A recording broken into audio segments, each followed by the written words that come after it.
Auzubillahiminash-shaytanir-rajeem.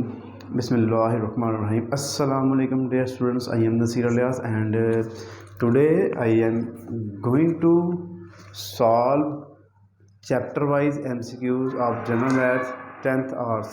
तो जी बच्चों, इस वीडियो में आप जो है चैप्टर नंबर 1 के जो MCQs है वो सीखेंगे, क्योंकि MCQs जो है ये भी आपको 15 नंबर के आएंगे और एक एक MCQs जो है वो आपको समझना होता है। कुछ तो ऐसे ही आपको याद करने पड़ेंगे, लेकिन कुछ जो है इसके अंदर क्वेश्चंस होते हैं, उनको सॉल्व करके उसके आंसर निकालने पड़ते हैं। तो पहले मैं चैप्टर वाइज इंशाल्लाह एक एक चैप्टर की आपको ना इसकी मैं वीडियो बना के अपलोड करूँगा, तो आपने सारे चैप्टर वाइज कर लेने हैं, क्योंकि ज़्यादातर बोर्ड में यहाँ से आते हैं, इसमें से आते हैं।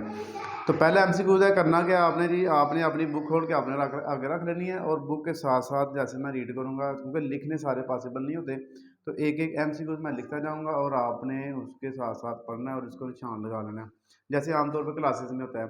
जी देखिए, एक Px/Qx की शक्ल का अलजबरी जुमला जिसमें Q(x) नॉट इक्वल टू 0 हो, जबकि P(x) और Qx कसीर रकमिया हो कहलाता है। पहला इसका ऑप्शन है नातिक जुमला, दूसरा ऑप्शन है इसका नातिक, पहला ऑप्शन है नातिक अदद, बी ऑप्शन है इसका नातिक जुमला, सी ऑप्शन है मकदार असम और डी इसका ऑप्शन है महलूत मकदार असम। तो इसका हमारे पास जो आंसर है ना पहले MCQs का, वो है जी बी ऑप्शन। बी में हमारे पास लिखा हुआ जी नातिक जुमला, यानी कि ऐसा अदद जो P/Q की शक्ल में लिखा और Q नीचे वाली रकम 0 इक्वल ना होगी और P और Q क्या होगी, कसीर रकमियाँ होगी, तो हमारे पास नातिक जुमला होता है। उसके बाद जो दूसरा ऑप्शन है MCQ है इसका हमारे पास, वो है जी A+B का होल स्क्वायर, दरमियान में माइनस आ गया, A-B का होल स्क्वायर किसके इक्वल होगा। नीचे उसने हमें ऑप्शन दिए हैं 2A² + B², 4AB - 4AB और डी पे है A² + B²। तो ये मैंने फार्मूलाज पहले ही लिख दिए ताकि हमारा टाइम बच जाए। तो A+B का whole square minus A - B का होल स्क्वायर बराबर किसके होता है, 4AB के। तो इसका जो ऑप्शन है आपका दूसरे MCQs का, वो है जी 4AB। ये फार्मूला तो आपने याद कर लेने हैं, क्योंकि ये 7 1 2 3 4 5 6 फार्मूला जो है ना वो आपके MCQs के अंदर आ गए। फार्मूलाज कहाँ से याद करने हैं आपने, ये आपकी बुक के एंड पे भी लिखे हुए हैं, ये देखिए आप पेज नंबर 34 पे ऊपर कुलिये लिखे हुए हैं, ये सारे आपने याद कर लेने हैं। ये आपको क्वेश्चन में भी हेल्प करेंगे और आपको MCQs में भी ज़्यादा आपको आ रहे हैं। ये नंबर 3 देखिए आप, तीसरा हमारे पास MCQ है इसका A+B का whole square plus A - B का होल स्क्वायर, यानी कि पहले हमारे पास माइनस वाला था, अब प्लस वाला आ गया। तो ये किसके इक्वल होगा, देखिए ऑप्शन उसके हमें दिए हैं -4AB, दूसरा ऑप्शन है A², B², तीसरा ऑप्शन है 4AB और चौथा ऑप्शन है 2A² + B²। तो जब प्लस वाला होगा तो ये 2A² + B² के इक्वल होगा, यानी कि इसका तीसरे का हमारे पास जो इसका ऑप्शन है वो डी है, 2A² + B²। इसके ऊपर आपने टिक करना है। नेक्स्ट हमारे पास है इसका 4 वाला A - B A² + AB + B², ये किसके इक्वल होता है, ये वाला है A - B A² + AB + B²। अगर यहाँ पर माइनस हो अंदर प्लस हो तो ये A³ - B³ के इक्वल होगा।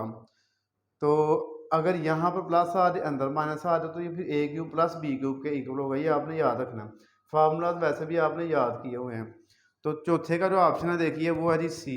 पहले उसने हमें दिया है A - B का होल क्यूब, A+B का होल क्यूब, फिर सी पे A³ - B³ और डी पे A³ + B³। क्योंकि इसके बाहर माइनस है तो सी इसका ऑप्शन होगा ये वाला A³ - B³ वाला। पाँचवें पे सेम यही फार्मूला है, बस बाहर प्लस है अंदर माइनस है, तो ये A³ + B³ के इक्वल होगा। तो इसका आंसर हमारे पास होगा पाँचवें का डी, A³ + B³। नंबर 6 पे हमारे पास है जी A³ + 3AB A+B और +B³। ये किसके इक्वल होगा, यानी कि आपको A³ + 3AB A+B + B³ बस सारी प्लस वाली है, तो प्लस वाले का होल क्यूब का फार्मूला देखिए। ए ऑप्शन है A+B का होल क्यूब, बी ऑप्शन है A - B का होल क्यूब, सी ऑप्शन है A³ + B³, डी ऑप्शन है A³ - B³ तो इसका जो है हमारे पास ये ए क्यूब प्लस ये भी ए प्लस बी क्यूब जो होता है ये ए प्लस बी के होल क्यूब के इक्वल होता है। तो ये इसका आंसर हमारे पास इस हिसाब से बन रहा है जी, 6वें का पहला ऑप्शन बन रहा है ए प्लस बी का होल क्यूब। साथ में भी आप देखिए A cube minus 3 B same वही है, A minus B plus minus B cube, लेकिन वो सारी माइनस वाली है इसकी वैल्यूज़। फार्मूला सारा वही होगा लेकिन माइनस वाला हो जाएगा। तो इस 7वें का आंसर हमारे पास बन रहा है डी, ए माइनस बी का होल क्यूब। 8वां आप देखिए, एक गैर नातिक अदद जिसमें जजरी अलामत हो कहलाता है। महलूत मकदार असम, बी ऑप्शन मकदार असम, सी ऑप्शन नातिक अदद और डी ऑप्शन कुदरती अदाद। तो इसका बी ऑप्शन होगा, ये आपकी डेफिनेशन भी है पहली, मकदार असम।